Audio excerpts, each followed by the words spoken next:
You have been manipulated today. Not maybe, not possibly, today. Before you finished your morning routine, before you had a conversation that mattered, before you made a single decision you believed was entirely your own, something or someone had already been arranging the conditions of your thinking. Most of it you didn't notice. That's not an accident. Machiavelli understood manipulation the way a surgeon understands anatomy, not as something to be judged, but as something to be mapped. In The Prince, he wrote without sentiment about the mechanics of human influence, about how power is taken and kept, about the difference between how things appear and what they actually are. He wasn't prescribing cruelty. He was describing reality.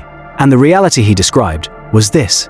The world is not divided into manipulators and non-manipulators. It is divided into people who know what they're doing and people who don't. People who recognize the levels and people who are permanently stuck inside them. Because manipulation is not one thing. That's the first mistake most people make when they encounter the word. They picture the obvious version, the con artist, the abuser, the calculating predator, and in picturing that version, they place themselves safely outside it. They are not that. They would never do that.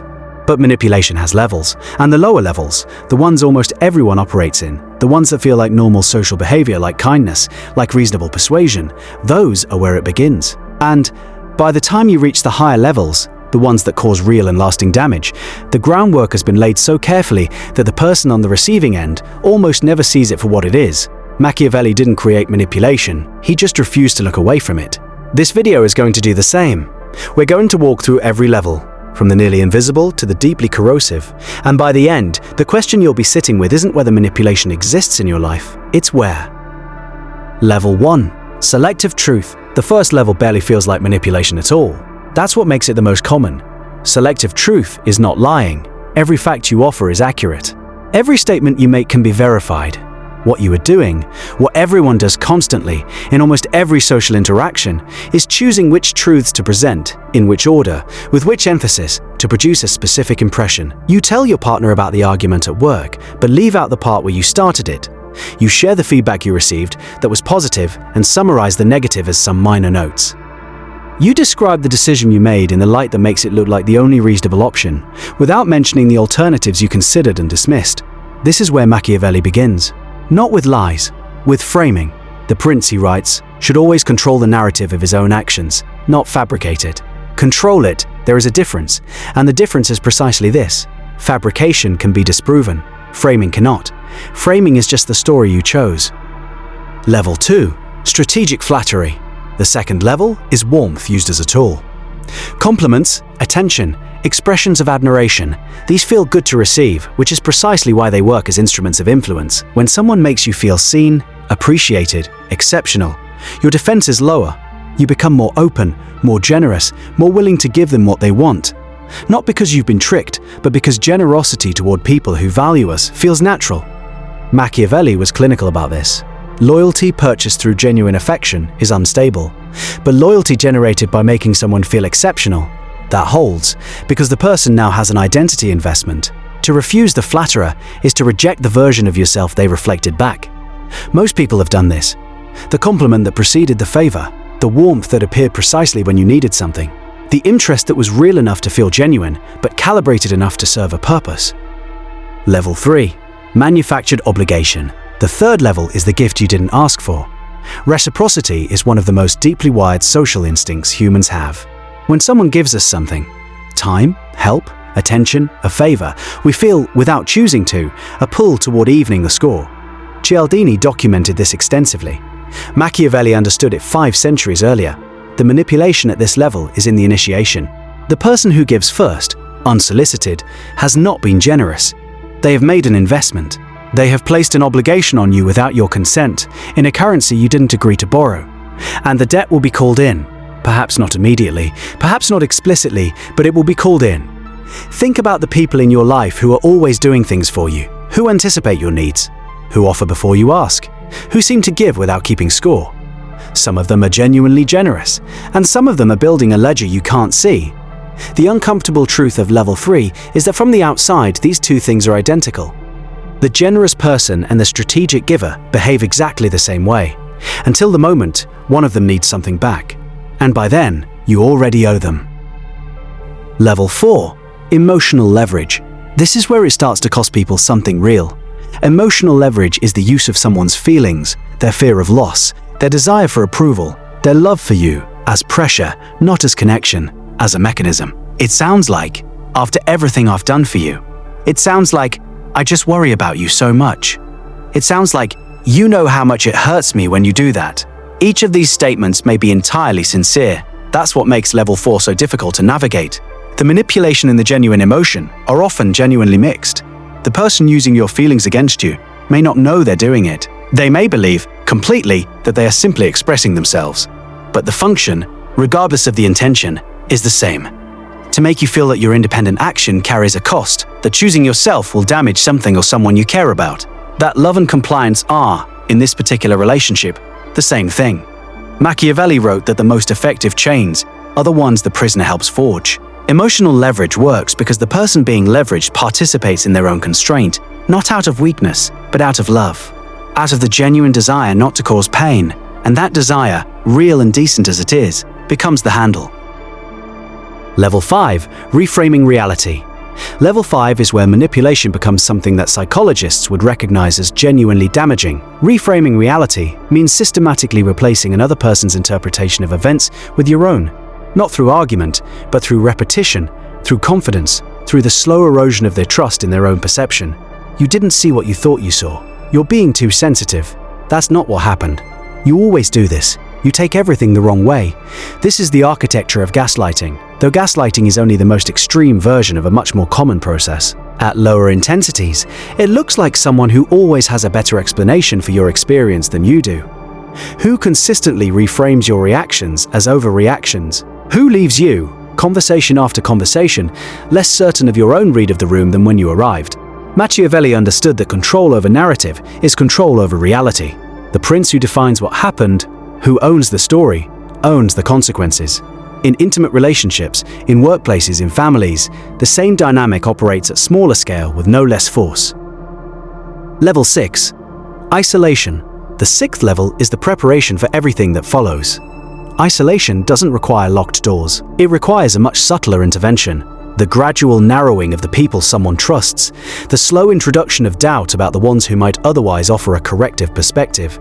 Your friends don't really understand you the way I do. Your family has always held you back. I'm the only one who sees you clearly. None of these statements need to be delivered as ultimatums. They can be whispered, they can be implied, they can be delivered with apparent love and concern. What they accomplish, over time, is the removal of external reference points. The people and relationships that might tell the isolated person something is wrong. You are not who you're being told you are. By level 6, the higher levels become possible because there is no one left to notice. Level 7. Intermittent reinforcement. The cruelest levels of manipulation do not operate through consistent pressure. They operate through inconsistency. Intermittent reinforcement is the psychological mechanism behind the most durable forms of behavioral conditioning and the most destructive forms of human attachment. It works like this. Reward and punishment arrive unpredictably. Warmth and withdrawal alternate without clear pattern. The person on the receiving end can never fully relax, can never fully give up, because the good version, the version that praises, that loves, that approves, is always possible. Always just one more effort away. This is why people stay in relationships that hurt them.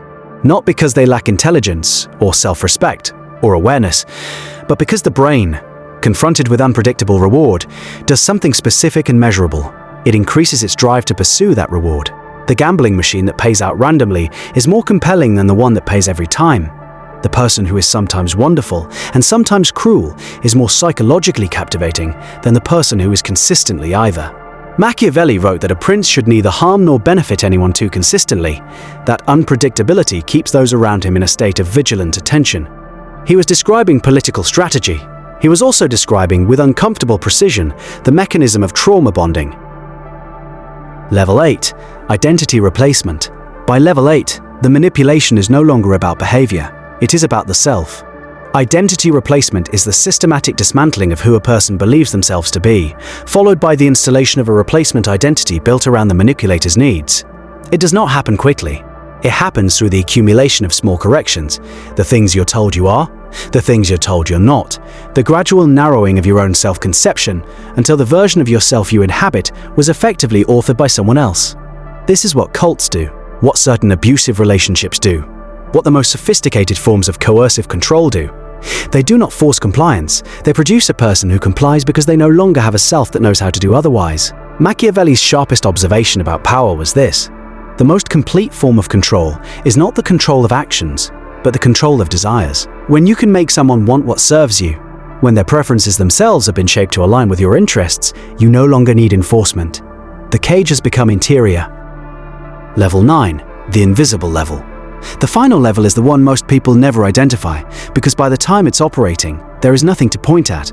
The highest level of manipulation is the construction of a reality in which no manipulation appears to be occurring, where the influenced person believes, completely and without reservation, that every choice they are making is their own, where the relationship, the system, the environment feels not like a constraint, but like simply the way things are.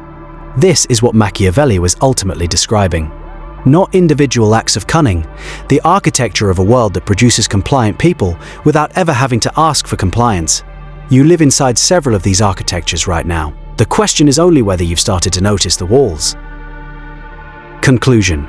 The question Machiavelli refuses to answer. Here is what this video has not told you. It has not told you how to protect yourself. It has not given you a checklist, a set of red flags, a system for identifying the manipulators in your life and removing them from it. That would be cleaner. It would also be dishonest, because the thing Machiavelli understood, the thing that makes The Prince still disturbing 500 years after it was written, is that manipulation is not a character flaw belonging to a specific category of person. It is a spectrum of behavior that every human being participates in, at different levels, in different relationships, for different reasons, with varying degrees of awareness. You have used selective truth, you have deployed flattery, you have called in an obligation, you have used someone's love for you as leverage, even if you called it something else. And you have been on the receiving end of all of it, sometimes from people who wished you harm, and sometimes from people who loved you genuinely and shaped your reality anyway, because that is what humans do to each other when they share a life. The unsettling question Machiavelli leaves you with is not, who is manipulating me? It's, how much of what I believe about myself, my preferences, my values, my sense of what I want and who I am, was authored by me? And how much of it was quietly written by the relationships, the systems, the environment, the people who needed me to be a particular way, and were skilled enough, or patient enough, or simply present enough at the right moments, to make sure I became it? You cannot fully answer that question. That's not a failure of self-awareness. It is the condition of being a social animal inside a world that has always been arranging you. But the difference, the only one that Machiavelli suggests actually matters, is between the person who knows they are being arranged and the person who doesn't. One of them has at least a chance of choosing differently. The other is simply living inside a story someone else wrote and calling it their life. If you want to see more videos like this, then subscribe and I'll see you in the next one.